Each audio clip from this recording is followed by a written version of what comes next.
and welcome to the Jacksonville Sheriff Debate, co-hosted by the Jacksonville Bar Association and Jacksonville Today. You can subscribe to the weekday Jacksonville Today newsletter at jaxtoday.org. I'm Jax Today editor Jessica Palumbo, and it is my privilege to welcome you tonight, whether you're joining us here in person or live streaming from home. Thank you so much to both candidates for being here this evening. By a happy coincidence, I've been informed that today is United Nations International Day of Democracy, and that's what tonight is all about, allowing voters to hear directly from the candidates so you can decide. With a few words before we get started, here's Jax Bar Association President Froz Ahmed.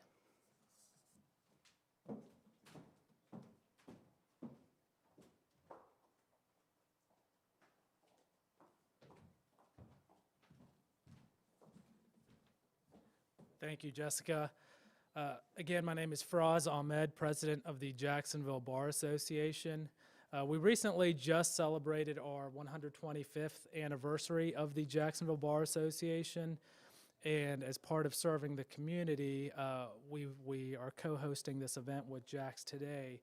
And part of the services we provide, just to name a few, we partner with the local government in providing foreclosure eviction assistance. We host forums such as this tonight. We also offer legal assistance, referral services for those in need in our community. So I want to just thank Jax Today for partnering with us to co-host this event. And I want to also thank our candidates, Lakesha Burton and T.K. Thank you so much for putting this on for our community on such to discuss such important issues. So with that, I will turn it over to Rick Anderson with Jax Today.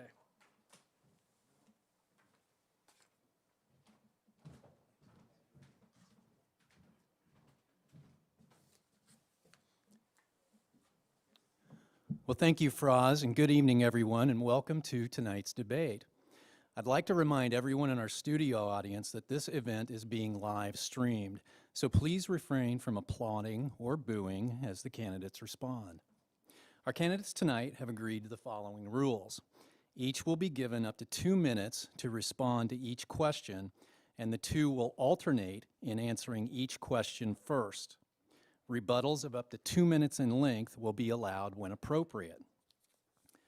Questions tonight are coming from members of the public, including the live audience. We'll get to those questions in a moment, but first, let me give a short introduction to each of our guests in alphabetical order. Retired JSO Assistant Chief Lakesha Burton has worked in nearly every avenue of law enforcement during her 24-year career with the Jacksonville Sheriff's Office, including 18 in a supervisory role. Among her duties, she commanded JSO initiatives aimed at targeting violent offenders and building community relations. T.K. Waters joined the Jacksonville Sheriff's Office in 1991 as a correctional officer and graduated from the Police Academy 2 years later. He then rose through the ranks, reaching the position of Chief of Investigations. His over 30 years of experience includes work in prevention, intervention, and enforcement. With that, let's get started. Ms. Burton won a coin toss and will give her opening statement first. Thank you. Good evening. I first want to thank all of the hosts for making this happen for us tonight. Thank all of you for coming. My campaign is about change. We cannot continue to do things the same way because they have not worked. My opponent and I, we see from a different lens and have a different perspective about how we should be addressing violent crime in our city and how we should be building trust with members of our community. We have a violent crime problem in our city, and my opponent has been over the violent crime unit for 7 years. He's taken police officers off the streets. He's spent millions of dollars in technology, millions of dollars in overtime, to the tune of over $500 million. His strategies have failed. Violent crime is up by 19%. We continue to be the murder capital of Florida. Now my opponent wants to be promoted. What job promotes poor performance? We must demand excellence. I'll change how we do things and make things better for all of us. Strong partnerships with our community, along with enforcement, those two are important if we are going to reduce crime in our city and make neighborhoods safe all over our city. I have a long career of having a proven record of building community and putting criminals in jail, and I'm ready to get to work as your next sheriff. Thank you. Mr. Waters, your opening statement. Thank you. So, I also appreciate the Jax Bar and WJCT for allowing us to be here tonight. My name is T.K. Waters, of course. I'm a father. I'm a husband. I have 3 children.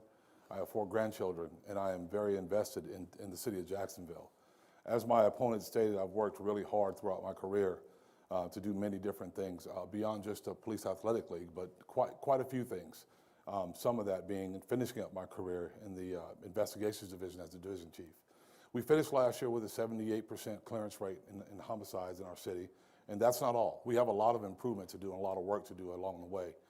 I am a big believer in engaging our community. As a matter of fact, some of the things that I created within the Jacksonville Sheriff's Office were specifically just doing just that, to go out with us and work on the issue of violent crime. We have a lot of work to do. There's no denying that. We see ourselves going in the right direction, contrary to what you hear, and I just found out this morning that we are actually down 2% in crime citywide. So we are working and we are going in the right direction, but there's quite a bit of work to do. There's no ifs, ands, and buts about that. I'll tell you this also. This is about the qualifications of each candidate, and throughout my career, I've spent a long time doing a lot of different things, whether it be narcotics work, whether it be task force work, whether it be a supervisor of the year with the Jacksonville Sheriff's Office, just a lot of different things that we've been able to accomplish, and we will continue to do that and move forward and work hard with our community to see an end to a violent crime problem in our city. Thank you both. Now let's get to our questions. Mr. Waters won a separate coin toss and will answer the first question first, after which we'll alternate. First question is, if I'm a voter, and I am, how should I be evaluating the candidates for sheriff? What makes someone a good sheriff? Well, I think it's the ability to communicate with the community and the desire to go out and work with the community, the desire to stand up and be forward-facing and be willing to be the voice that the community speaks to. See, the only reason that you can hold a job as a sheriff in Jacksonville is if you hire me to do so. I have to build that trust with you. I have to help you to understand who I am, where I come from, the experience that I have, which is quite a bit. 31 years. I started with the Jacksonville Sheriff's Office for one reason and one reason only. I saw a loved one get murdered. I didn't want it to happen to anyone else, so I wanted to make sure that I worked as hard as I can every single day to be able to do that. So I'll tell you, it's very important to be able to build those relationships and be able to be transparent and work with our community to make sure we can see some real significant changes within our agency or within the agency that we used to work for. Ms. Burton, same question, please. Thank you. So I have overcome insurmountable challenges in my young life that made me stronger as a woman, as a mother, and as a leader. And I believe that my personal and professional experiences have prepared me to be your next sheriff. I have proudly served you for 24 years. 18 of those 24 years, I have been in a leadership role. I have earned every rank available, sergeant and lieutenant. Nobody's given me anything in this organization. I earned my master's degree in criminal justice. I was the first female executive director to run the Police Athletic League, which is JSO's signature nonprofit. And I was appointed to the sheriff's staff as an assistant chief, in which I was over our community engagement unit for 2 years, and also as a zone commander for 2 years. And I'm proud to have had the highest reduction in crime last year compared to any other zone in our city. We have a violent crime problem in this city, and my opponent has had the most money, the people, and technology, and he didn't get the job done. We cannot continue to arrest our way out of the issue. We have to build trust. We have to look at our violent crime problem from a different perspective. That perspective is one that will focus on education, prevention, and intervention. And at the end of the day, none of that matters until we address the culture of this police department. What I did was invest in my police officers And in turn, we invested in our community. And then we work with our community to address crime. And that's what you can expect from me as your next sheriff, to bring people together to address our violent crime once and for all. Aren't we tired of being the murder capital of Florida? I am. Mr. Waters, would you care to rebut? Sure. So factually speaking, Jacksonville is a consolidated city, and I want you to understand this because it's very important. That title of murder capital of Florida is carried because we're consolidated. See, we combine our city numbers and our county numbers, where many other cities and counties in Florida, actually none of them, do that. So that number is different. But when I tell you that, there's no, again, I said there's no denying that there's issues that we have to deal with and that we're working toward every single day. And I'll tell you this, we talk about the amount of money and the $500 million or $500,000 that, or $500 million or something that my opponent says. The money that we were given was used to build a team of people to go out and individually every single day, every Thursday I would say, and knock on doors of individuals and young men in our community that were going to kill someone or find themselves deceased from another end of a firearm or of a bullet. Now, if you say that's not worth doing, I'll tell you this much. I'll tell you if there's one guy that's killed 5 people and we take him off the street, that's improving. If there's one guy that shot 10 and missed, that's an improvement. Now we have to continue to work. I don't quit. I never quit. I worked in units that you can't quit. Our community expects us to continue to work and continue to work very hard at what we do. I'm passionate about this issue because I've been working in it for so long. And I love every second of it because I love this community and I care about what happens here. But factually speaking, there's a real concerted effort that's taking place, and we will make changes and do something better to continue to move forward to see ourselves improve. Okay, let's move on to a question that came from our studio audience tonight, and in alternating fashion, Ms. Burton, this will be for you. Will you require your appointed staff to live within Duval County? So that's a great question. I know that over the last few months that has been trending in the media. And what I could tell you, the most important thing is to focus on recruitment and retainment right now. So I think that's what our focus needs to be about.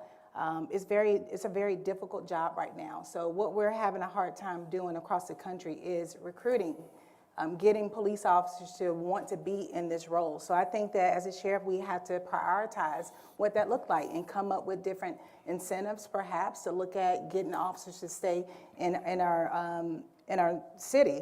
So I just think that that's not the high priority for me, especially when you look at the violent crime that we all are faced with every single day. I heard my opponent talking about, the crime, the numbers are not right, but right now we are trending right now and look like we're gonna hit 120 murders. So I think that we have to really put priorities in place and come up with a better plan to address our violent crime. So that will be my #1 goal, to address our violent crime in the city. Right.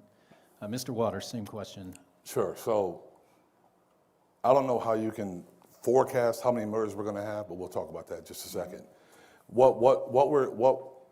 I would not require my appointed staff or any staff member to live in Duval County. I think there's a big downside to doing that, and the reason I say that is because our police officers come from a lot of different areas, a lot of metropolitan areas, a lot of smaller areas around our city. And I think we lose our ability to recruit, and we lose out on some very talented candidates if we start doing that. And coming to and from work, they are responsible to make sure that they answer for calls for service when they're to and from work. But I think it's important to not shrink that pool. A big goal of mine is we've always worked with less people in the Jacksonville Sheriff's Office. For my 31 years that I've been here, we've always been low. When I started in corrections, we were under a federal mandate to staff corrections. Corrections officers right now have to work extra shifts and work their days off because we don't have enough people there. Do I want to shrink that by saying you have to live in this county? I don't want to do that. What I want to do is take the very best talent from around us and make sure they can come here and work. And if they have to travel at home in a neighboring county, then we'll have to deal with that. But right now, officers pay a stipend to live out of county, and we'll make sure we do that. But I want to make sure that we keep our pool large so that we can hire the best and the brightest. Ms. Burton, anything to add to that? No. Rebuttal? Okay, let's move on to another question. The death of George Floyd brought social justice into the spotlight in this country.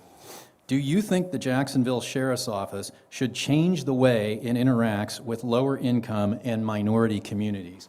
Mr. Waters, you're first now. I think it's the responsibility of every policeman in the Jacksonville Sheriff's Office to be extremely professional. So what I want to do, one of the first things, is I want to build an organization, starting with our police academy, to come in and teach our academy staff about professionalism, service. I want to be a service-minded organization. The S in service doesn't stand for Superman. It stands for a servant of our community. And every block of instruction will be built upon service and how we service our community and how we treat everyone with respect and dignity, even when it comes time for an arrest. Right. Ms. Burton, same question, please. So when I think about what you asked, I think about training. First of all, I want you to know that when we had our first protest here, I was the only candidate on the front lines with the troops. So I think that we have to look at our training. We need to invest more in our training, more now than ever before. Our agency is very young. 70% of our officers have 7 years or less on this agency. And I believe that each officer should possess the warrior and guardian mindset.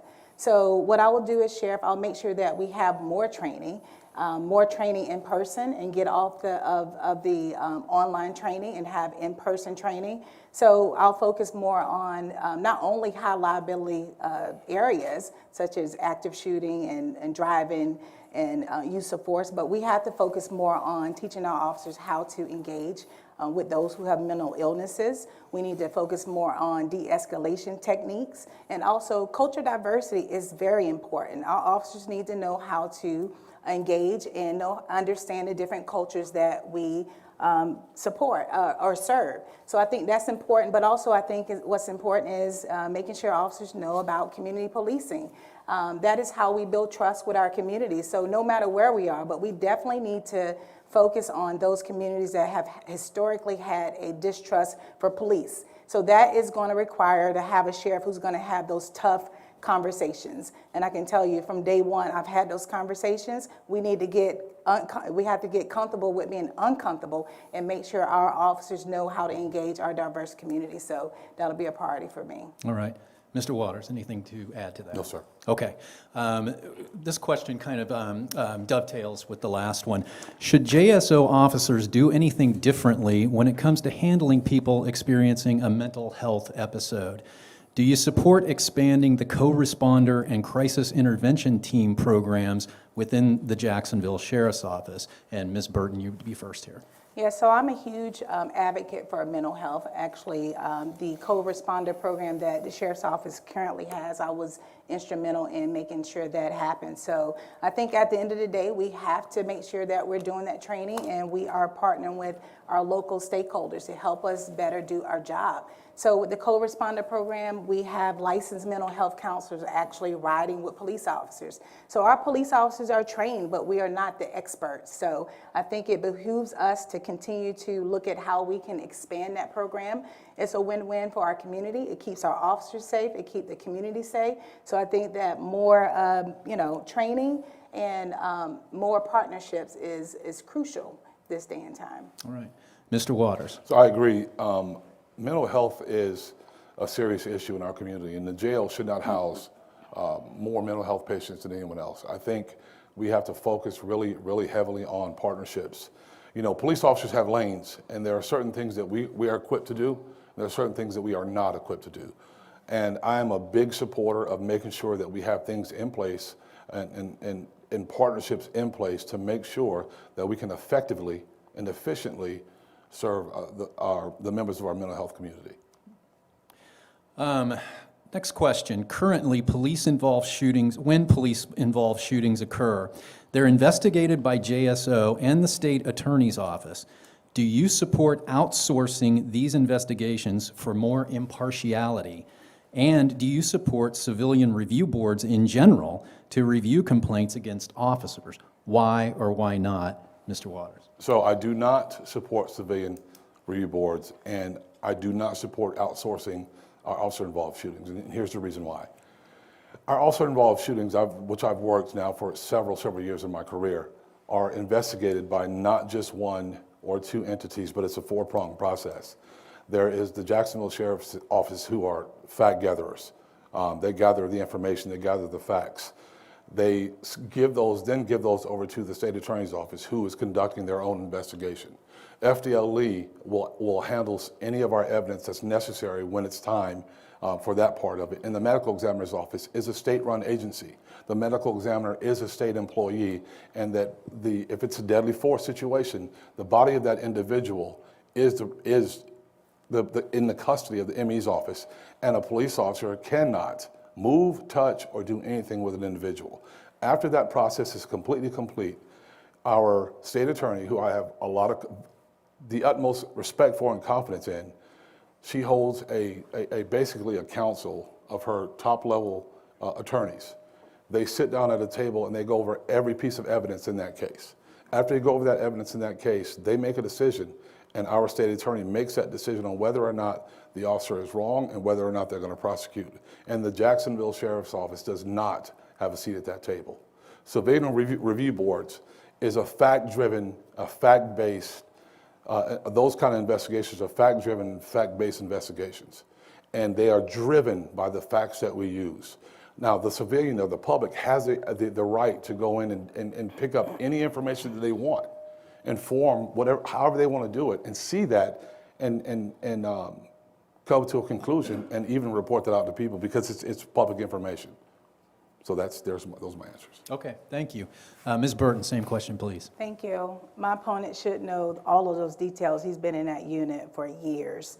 So citizen review boards, I am not in favor of citizen review boards. I believe that it's very difficult for the layperson to understand without the knowledge of the law and have never experienced those quick second decisions that police officers have to make to be able to decide what their discipline should be. However, I do believe that the members of our community should have a voice. They should be able to ask those questions and be informed about what's going on. So I do support bringing FDLE in to oversee our officer-involved shootings, not because I don't think our process is good, it's because I have the pulse of the community. Right now in Jacksonville, we have 2 cities in one, and we have half of our community that has a big distrust for the police, and they feel like we are investigating each other. So why not have the Florida Department of Law Enforcement come in? They cover several counties already. I believe that we're one of 5 agencies that they don't investigate our officer-involved shootings, but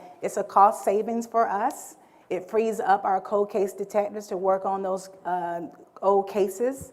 And also, it just gives us an opportunity. I think that this will be the first step to rebuilding that trust in our community, and I think that we need to do that, so I support that.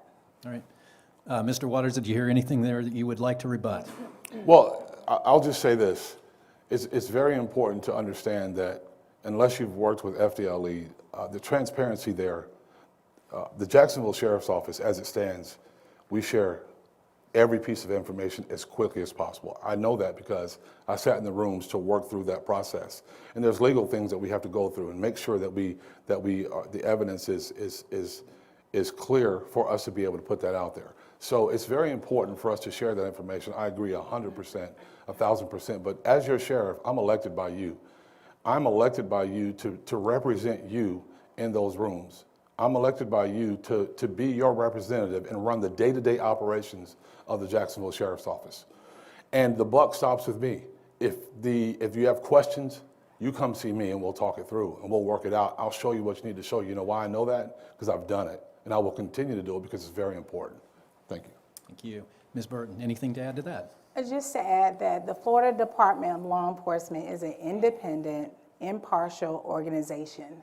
My question is, in 2020, when you see what the great divide is in our community, what do we have to hide?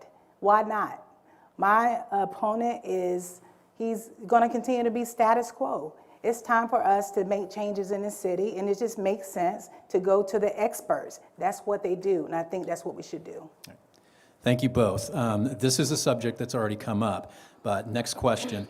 Jacksonville's 100th homicide has come earlier than usual this year, so it's no shock that violence in Jacksonville is a major concern of voters. What, in your opinion, is the #1 crime-related issue that needs an immediate plan of action from the next sheriff, and what is your plan to address it? And Ms. Burton, I believe it's your turn. Thank you. So violent crime is the #1 concern of citizens all over our city. We all see it. Just turn on the news. We all are impacted by it every single day. We see it, we feel it, we hear it, and it's been going on for a long time. It's worse, and it's unacceptable.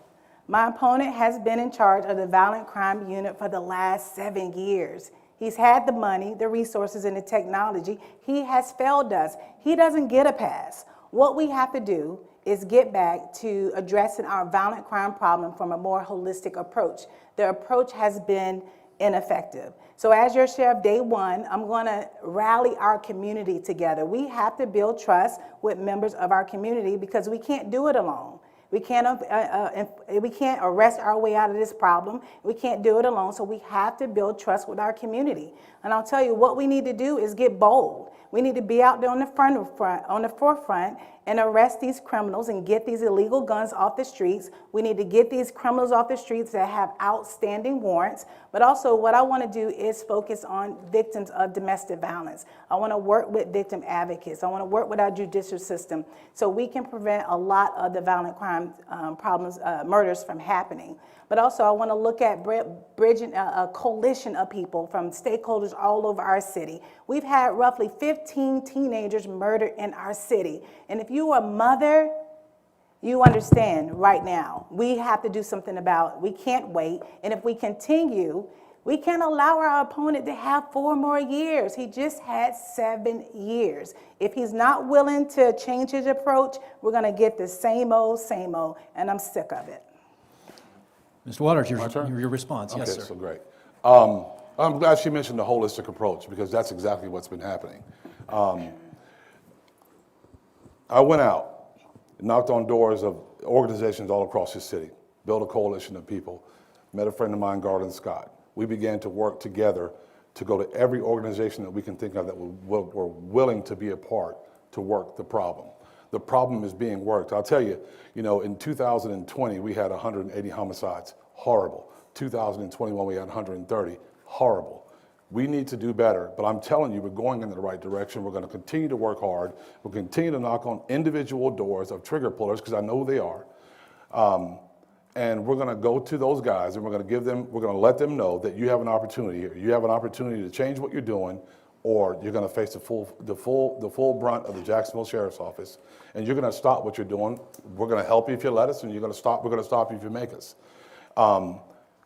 And that progress, and that program, and that way of doing things has been 450 houses I knocked on, 800 total today, and these are trigger pullers. These are habitual trigger pullers. I've knocked on those doors. I've seen the injuries. I've seen the death. I'm tired of the death. I don't want to see another body in these streets, much like my opponent. I don't like it. I can't stand it. So I've been working hard to defeat it. I'll tell you this.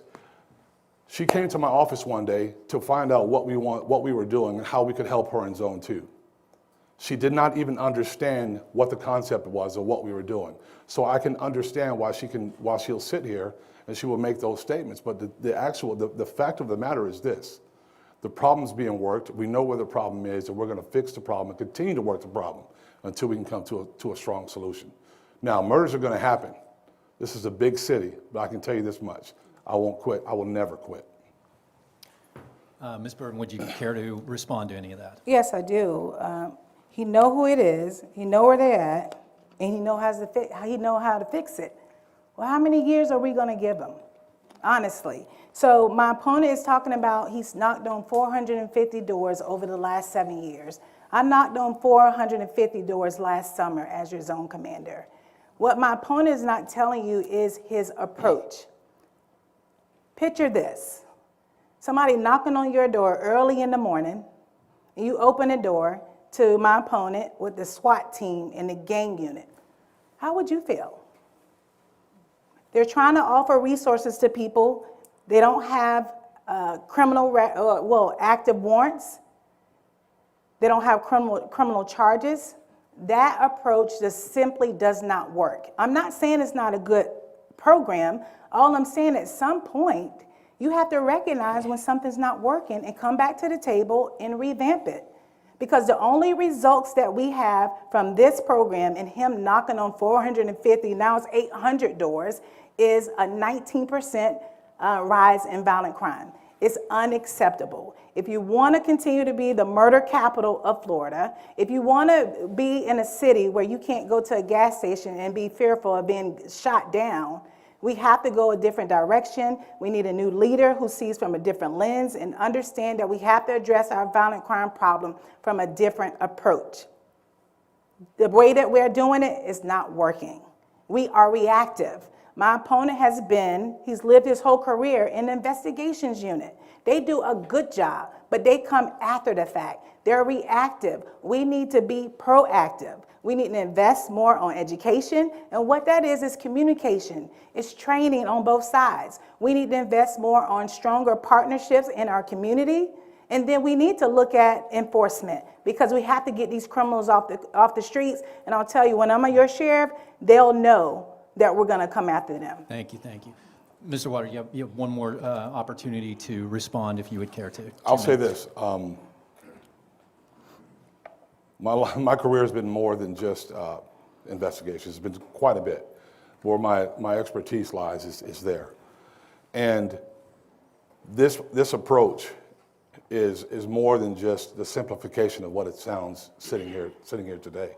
There's a lot more to it, and there's a lot more people involved, and there's a lot more that goes on when we go and knock on those doors, and when we call them in and we have discussions with them and say, listen, and we feed them when it's done, and we say, listen, this is no longer acceptable. But here's one thing that we really, really need to understand in this community, and that there are bad people in this community. There are criminals in Jacksonville, and they need to be treated like criminals. And we are going to do what's necessary to make sure that we hold criminals accountable and put them where they belong, in prison, if they decide they don't want to do something different. That's just the facts, and that's what we're going to do, because it's necessary. Thank you both. And let's move on to another issue that I'm sure is of concern in our audience tonight.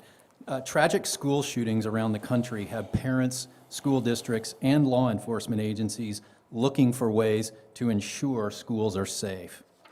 What changes would you make to ensure school safety in Jacksonville? And Mr. Waters, I believe it's your turn to answer first. So our friend Greg Burton is the chief of the school board police. And Greg, they work hard in collaboration with the sheriff's office to be able to do some things to make sure that our schools are safe. Our schools are our kids are our most precious commodity. They are the most precious things that we have, because we are older, our time is almost done, but they are the most important thing that we have. I think it's really, really important when we start talking about budgets, and we talk about money, and we talk about things, that our city invests in our schools. And that means the way that someone enters a school, the way that they have to go through the process of being around. Why is it easier to go into a school than it is to go into a federal courthouse? Why is it easier to go into a school than it is to go into an airport? It's very important that we partner together and do the right things to make sure that our kids are safe. And we will work every single day with our school board police. We will work in concert. We'll communicate. We'll do the things that's necessary. But I really, really believe strongly that we have to address our schools and make sure those doors remain one way in and one way out, and one exit for fire safeties and emergencies. I think that's very important, that we look at the structure of our schools, and then we supplement, we help, we make sure that we're there when our school board needs us and our school board police. Thank you, sir. Ms. Burton. I think we can all agree how horrific these incidents have been across the country. So I think it goes back to strong partnerships. The school board police have their own agency. JSO, we have our own agency, so it's about partnerships. So I feel very confident that the school board police department have the resources and the training that they need. So we're going to continue to have those partnerships with them, with training. But also, there's a lot of concern about active shooters in our schools. So although I believe that they are well trained, our officers won't hesitate to go inside any school to eliminate the threat of an active shooter. So I had the experience when JSO was in the schools. I was a school resource officer sergeant, and I can't think of a better job to be able to work to protect our kids while they're there to learn. So I think that we're going to continue to work close, hand in hand with the school board. So, because at the end of the day, the same kids that are in the schools are the same kids are in our community. So it behooves us to get on one accord and put our egos to the side and start working together so we can address the issues in our community. And we need to keep our kids' safety first. Thank you. I think we're going to move on, shift gears a little bit.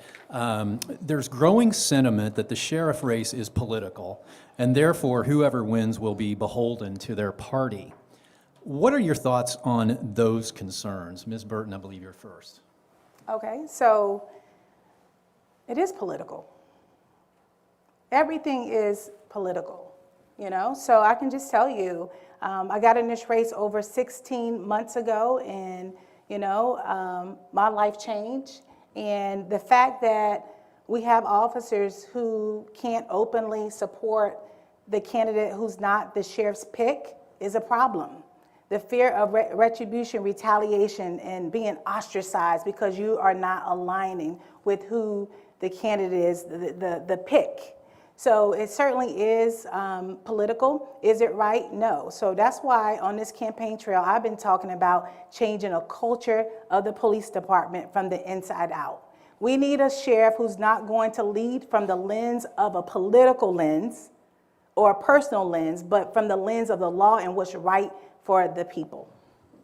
Thank you. Mr. Waters. Yes, sir. So the fact is, I don't even know how to be a politician. I know you have to be a member of a political party when you run for office. My thought processes are what they are. But I'll tell you this much: when it comes to the citizens of this community, it's not Republican or Democrat, it's people. And I'm here because I care about people. And I care about what happens to people. That's why I started this job. I care about that part of it. When it comes to getting in the race, I got in the race probably 6 months, 5-6 months after my opponent did. And you know, being really new to this, I didn't really know a lot about it other than we have to go do debates, we have to do this kind of stuff here. But when it comes down to doing the work, I just want to do the work. And the work of the sheriff is to make sure we take care of this community. We take care of our patrol officers. We take care, because they're important. You know, that's a real big part of what we're doing. We want to make sure that the best and the brightest have the very best and are taken care of so they can go out and do their job the very best. And 76% of those agree with me because they voted for me. So I do understand that, and I do understand the political nature of all this now that I'm in it and I understand what's happening. But when it comes down to it, I'll tell you this factually. I care about this community. I care about the people in this community. It doesn't matter what you look like. It doesn't matter what side of town you live on. None of that makes a difference to me. I've seen enough death. I've seen my share of it. We want to make sure we can fix that and take care of that and take care of the people of this community. Ms. Burton, I saw you taking notes. Would you like to say anything else on that topic? I want to say so much. So again, you got to have a leader who's going to speak the truth. I think when I started this, I said my opponent and I see from a different lens. That's because I say that we have two cities in one, we have two JSOs in one, right? So it is political. And what I want you to know is that nobody chose me, nobody asked me, and nobody selected me to get in this race. I chose this fight. And from day one, I've said that my candidacy for sheriff is not about prestige, it's not about political party, and it's not about power. It is about you, it's about the people. So I have a track record. People that know me in this city know that I have been about the people. I just don't say it. I've been about the people, and it's been prevalent throughout the entire Duval County, and I'm proud of that. Mr. Waters, you have the floor. Sure. So when we started this and when this race was beginning, you know, my opponent and I, we both supported the same sheriff. We both supported him the first time, we both supported him the second time, and actually we were both appointed by him. And everyone that's in this crowd that's on his staff were all appointed by him. So we all have the same belief system when it comes to that kind of stuff. Here's the difference between the two of us. The sheriff and the sheriffs around Jacksonville have endorsed me. She asked for his endorsement. She didn't get it. That's the only difference.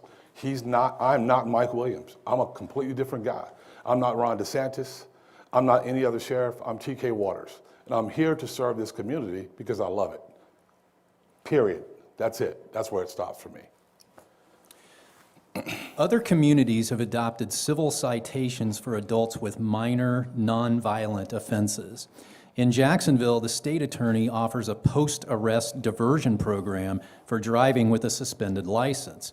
Would you support a pre-arrest civil citations program in Jacksonville, Mr. Waters? For adults, I believe so. Well, this would be for, adults with minor, nonviolent offenses. I believe wholeheartedly in our juvenile citation program.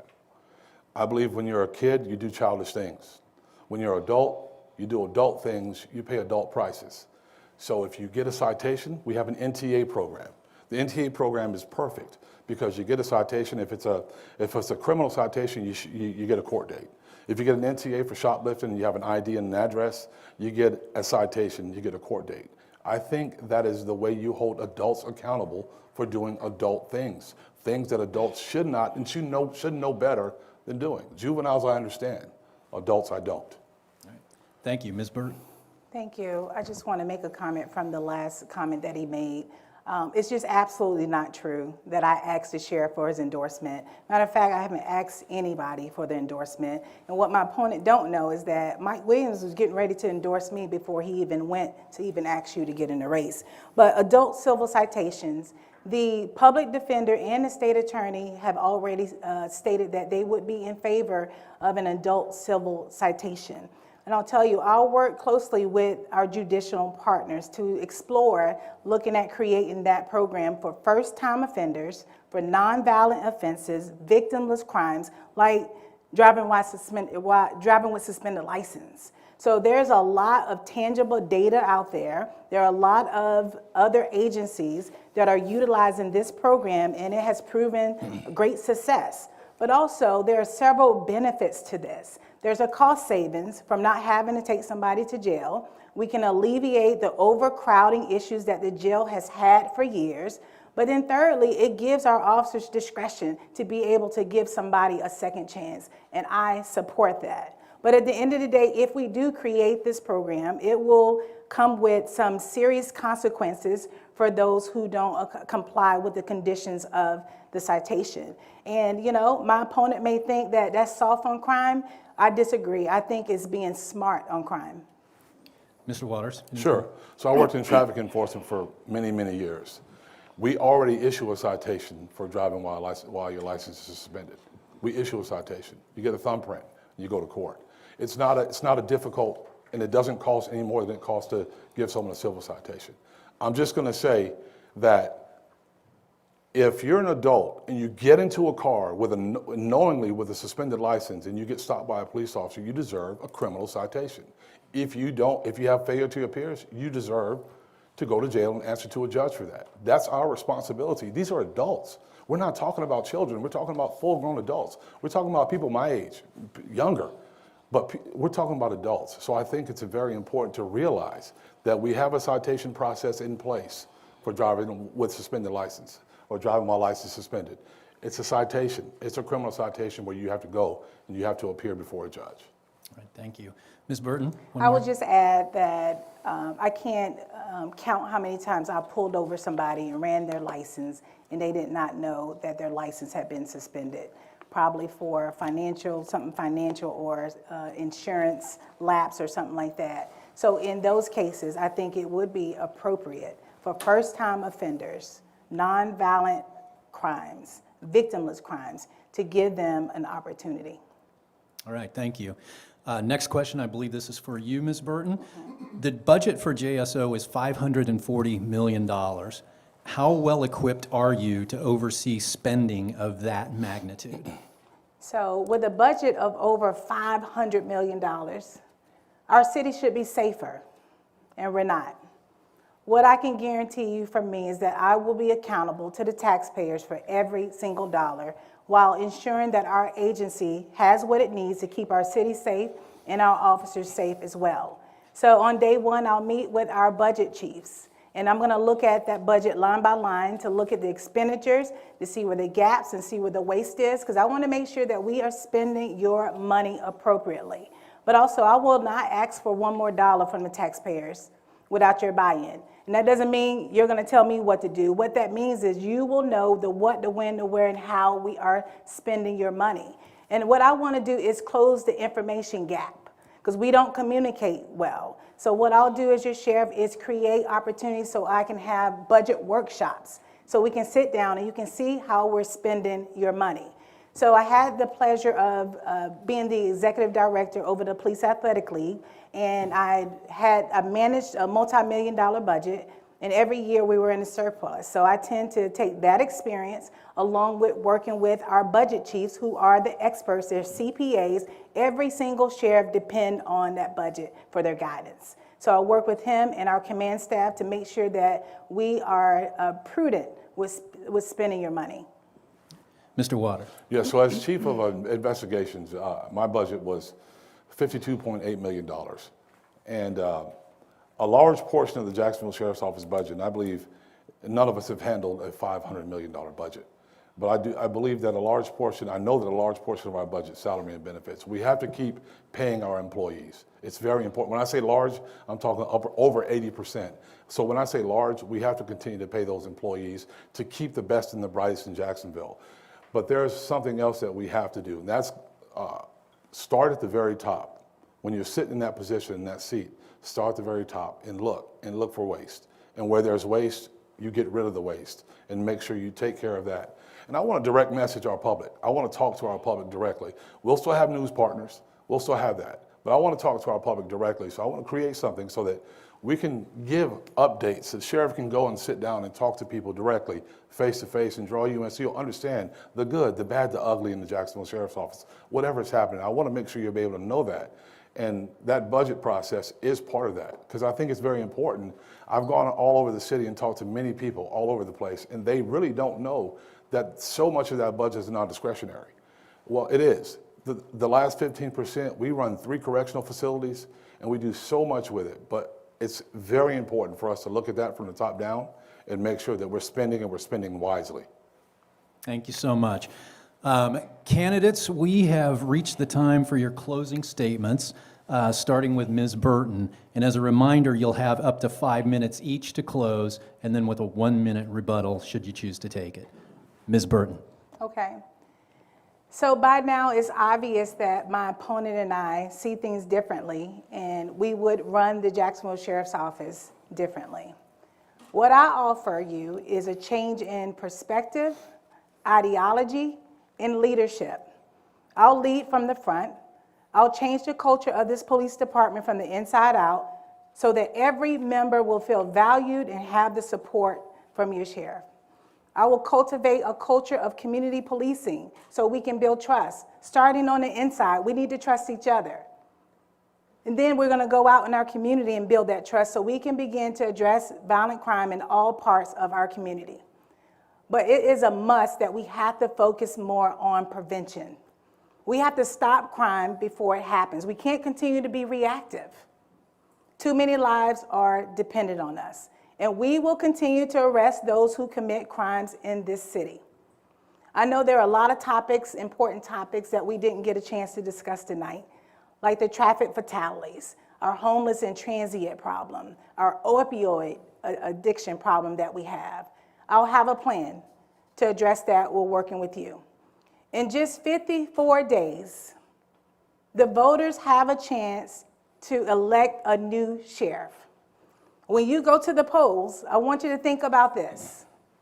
Ask yourself this question: which candidate has a proven record of reducing crime?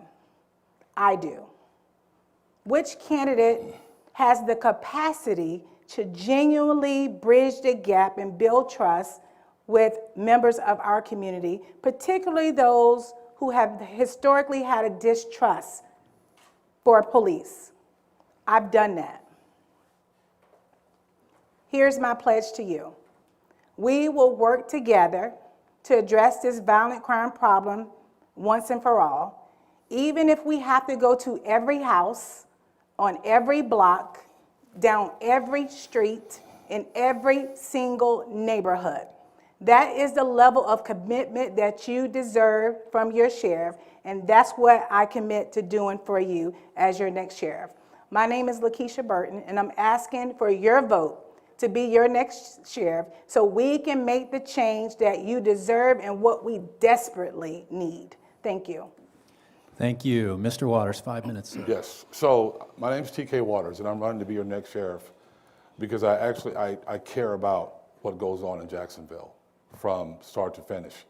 I've seen so many things that take place in this city that are horrifying to families all across this community, and I've worked very hard to do exactly what she described. I've already done it.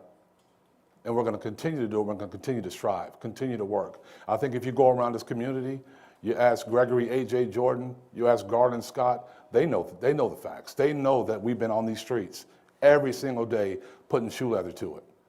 We're not talking about talking about fixing the problem. We're talking about actually working the problem. We're not talking about sitting behind the desk at the PAL, building your resume so that you can run for sheriff. We're talking about actually going out, doing the work, knocking on the doors. Listen, you can knock it all you want, but anyone that doesn't understand the impact of going to a door where a young man walks up with a bullet hole in his body and he's about to lose his arm, or I go to the hospital and see an 18-year-old young man who has 7 shots in his body from an AK-47, and I beg him to change his life. Down at how you can say whatever you want to say about it. What I'm telling you is that is important, hard work. It goes right to the heart of the matter. Every week, I sit down and we study what goes on in this city.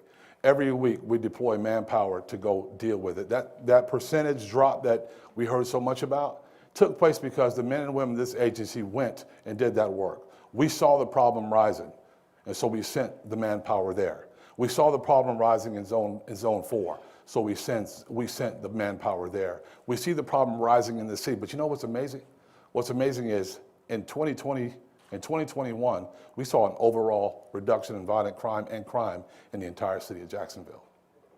I'll tell you this much, you give me the opportunity to serve you, I won't sit down, I won't rest on my laurels, I won't give you platitudes, I won't give you sayings, I won't give you any of that stuff. What I'm gonna give you is hard work. I'm gonna give you every single day that I've got. That phone won't turn off.